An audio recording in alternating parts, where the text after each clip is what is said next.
It's my life. Lazy. It's my life. I got dirty. It's my life. I wanna shop.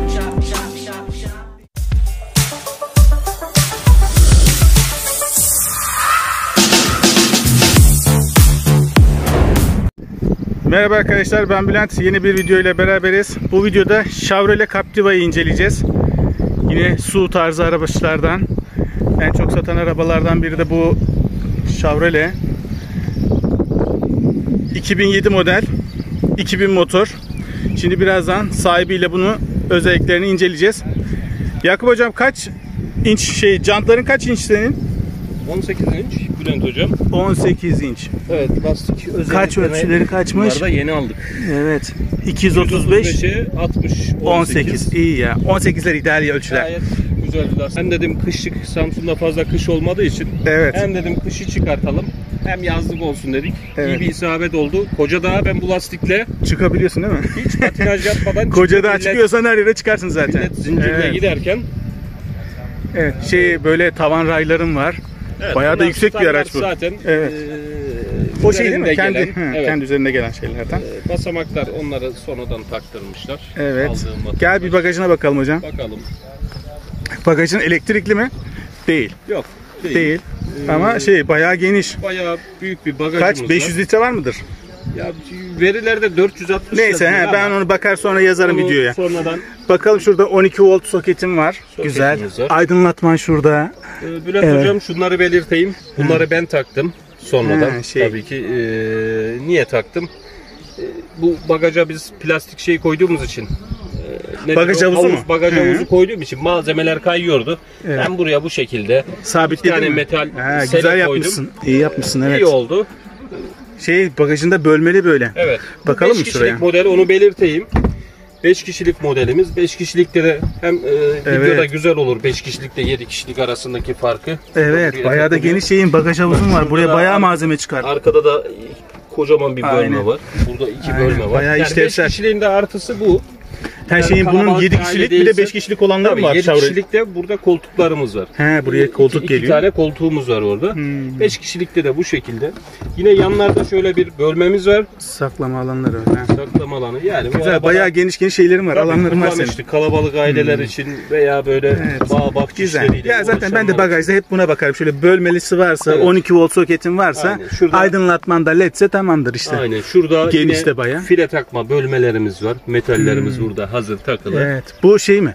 Perde şöyle Transistotumuz. çekiyorsun. Geliyor. O şekilde biraz yıpranmış ama bu şekilde Evet. böyle kullanabiliyorsun. Geniş, Ben bazen bayağı onu işlevsel. çekiyorum, ses yapıyor diye. Ondan sonra Tamam. steplerimiz, Senin şurada. Şunlar ne? onlar üstteki bagaj üstündeki açılır cam. Ona Oo. ne deniliyor? Servis camı mı deniliyor? Bir şey deniliyor. O camı açıyorsun, kaldırıyorsun Aynen, oradan. onu da birazdan gösteririz. Şimdi onlar da genelde Captiva'larda arıza yapıyor. Onu da Zeki kendim Hocam'da da çözdüm. daha yine Captiva'nın Evet. kaçı? Hangisi vardı hocam? 2012. 2012 model de sende vardı değil mi? 2012 miydi? Evet. Bu Tamam. 2007 model. Birazdan onu da kıyaslarız, anlatırız. 7 koltuk mu bu da? Bu 5 beş kişilik koltuk. olan. Bendeki 7 koltuk. Sizdeki 7 kişilik, aynı zamanda da Krikon farklarımız filan da da burada var, Evet, değil mi? burada da kriko bölümü falan var. 2007 modelde kaç? 2000 motor muydu bu? Hepsi 2000 motor bunlar. Chevrolet. Sadece benzinli versiyonu var, o da Türkiye'de pek yok. 3.2 ile çıkartmışlar onu. Evet. 4x4. 4x4. Evet. Birazdan o 4x2'ler de mesela 2012 sonrası olanlar da var. LTZ'de Kameraların var, sensörlerin var. Çift egzoz süs mü, gerçekten mi? Gerçek. Gerçek çift egzoz. Gel arka Şuradaki koltuğa demiri bakalım. arkadaşlar belki yapar, o çeki demirinin demiri, ben çeki demirinin park sırasında sıkıntı oluyor diye. Çıkarttı. Sadece Oraya çeki demiri. kullanılacağı zaman takarız. O çeki demir için ayrıyeten ruhsat mı almak gerekiyor? Tabii ki. Onlar Evet. tamamen ayrı, Kapıların. ruhsata işli. Senin arka koltukların da bayağı geniş. Evet, Şeyin yok. koltuklar. Şaft tüleni yok. Bak orası çok güzel. Evet, dümdüz.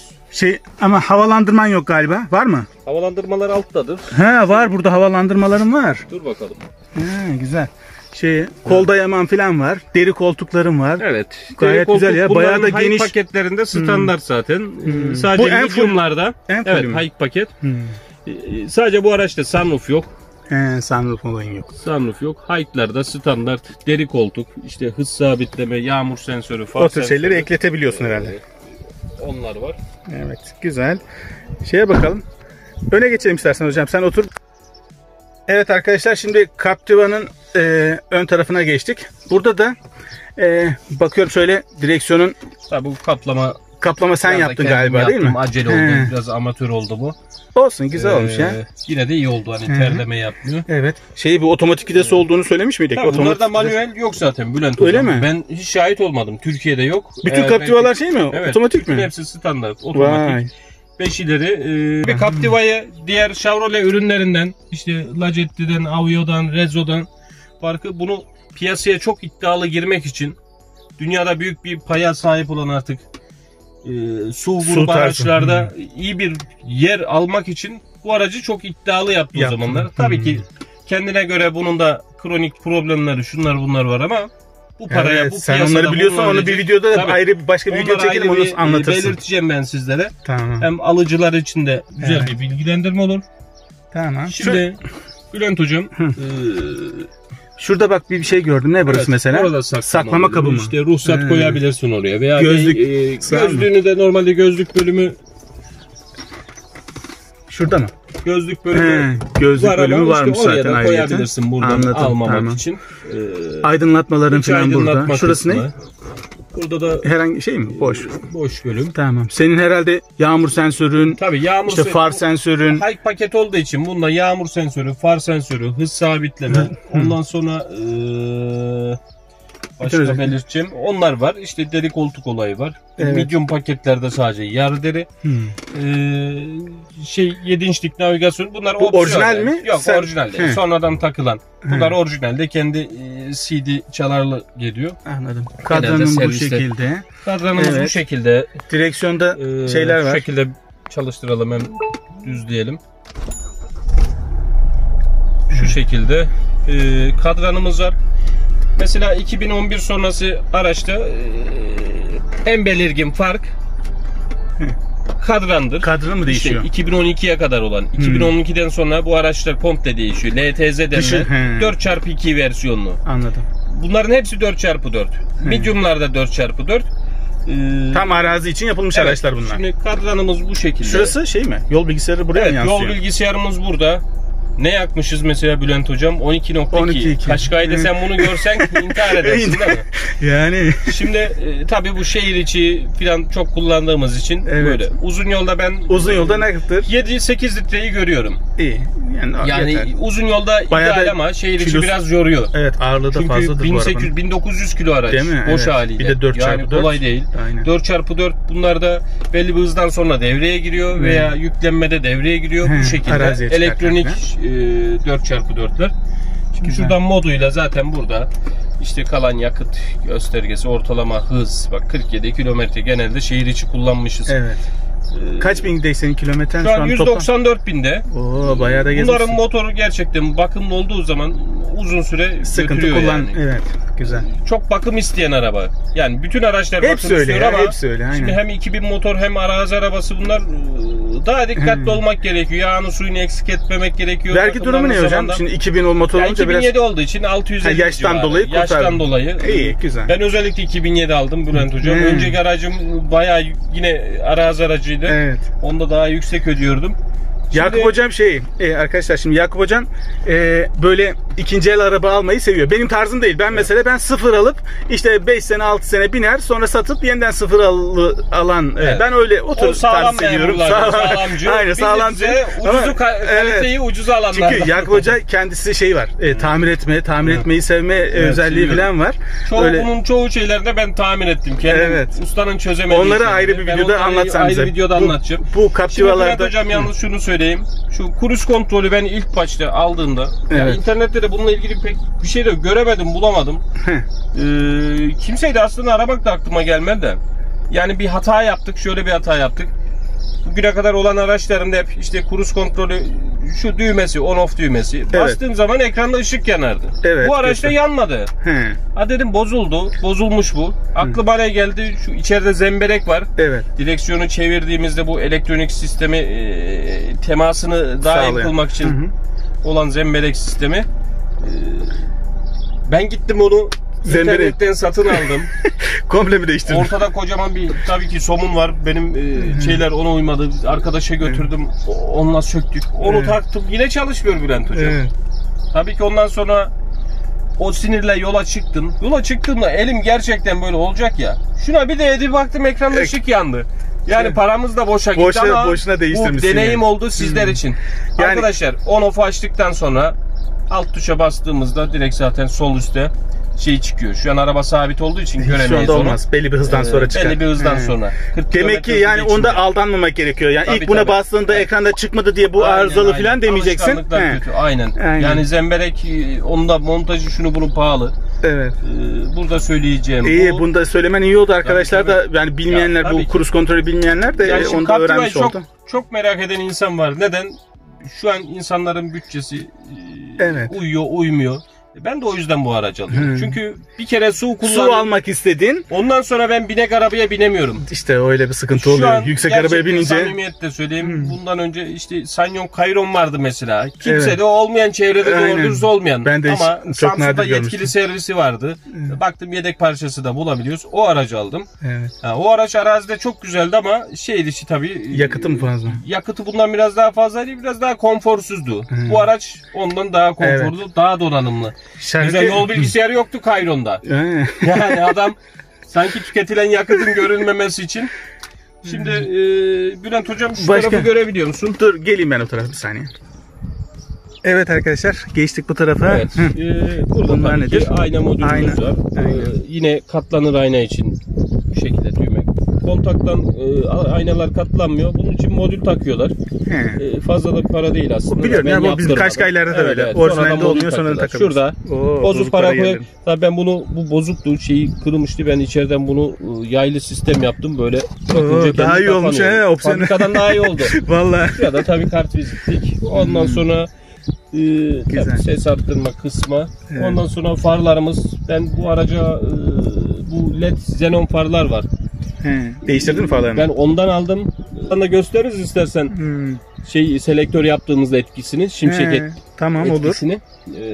Çoğu pahalı sistemlerden daha güzel, kaliteli çıktı. Bozulmadı da. Evet.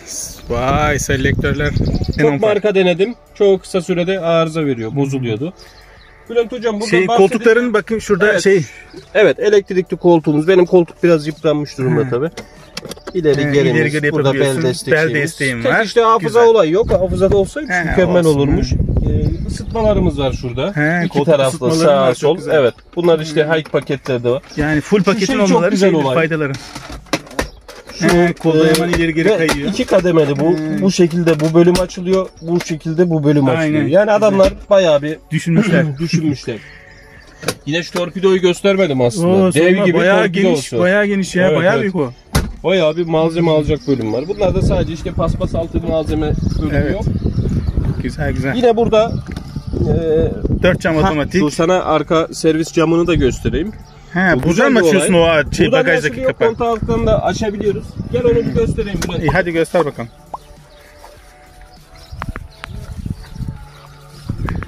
Evet, inşallah açılır ama. Başladı mı çekime? Tamam, çekiyor. İnşallah açılır. Bozulmuştu bir kere. 2 kere hatta ben tamir ettim bunu. Böyle bu şekilde açabiliyorsun. Bagaj ağzına kadar dolu olduğunda buradan yükleme yapabilmek veya komple bagaj açmak yerine hiç buradan uğraşmadan eşyamızı almak için. Güzel bir şeymiş. Ama güzel bir donanım. Ben inan ki aldıktan sonra bunu öğrendim. Bilmiyordum bu arabada bunun olduğunu. Çok işte bilmiyordum belki de. Evet. Arkadaşlar çoğu Captiva'larda bu arızalı olabiliyor. Bunun aslında çözümü çok basit. Eğer kilit bölümümüz yapmadıysa, kırılmadıysa ya şunu sökmek kolay bir şey. Şu bagajı komple açtığımda şu plastik bölümü istersen göstereyim mi? Hadi, İyi olur ya arkadaşlara. Çünkü ben bir iki araba gördüm, ikisinde de bozuk. Hatta amcaoğlumda da aynı araçtan var, onunkini de ben yaptım. Şimdi şuradaki vidaları sökerek plastiği çıkarıyorsun bir kere. Aynen. Şuradan bu kilide ulaşıyoruz zaten. Bunu sökün güzelce, içine makine yağı da olur. Ben motor yağıyla şey yaptım. Hatta motor yağına yatırdım bunu komple. Çok güzel yumuşadı. Ondan beri de saat gibi çalışıyor. Demek ki o şey tozlanıyor, toz birikiyor. Çok hassas. Evet. O şeyi çok hassas. Onu temizlemek için de şu plastiği çıkarıyorsun, Aynen, vidaları, şuradaki vidaları söküyorsun. Elinizde lokma takım varsa gayet pratik bir şekilde sökebiliyorsunuz. Bunların dişleri falan var mı? Ya şunu da söyleyeyim. Giriş bölgeleri kırılıyor mu, yan tırnakları falan? Abimin Kaşkay'ı tek elimle söktüm. Bu arabanın klipslerini falan sökmek biraz zor oldu istiyor. Çok zor. Adamlar nasıl bir malzeme kullandıysa.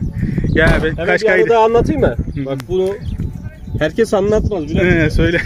Şimdi bisikletliğimiz vardı. Çocukların 2 bisikletini koyduk. İkisi de ağırdı.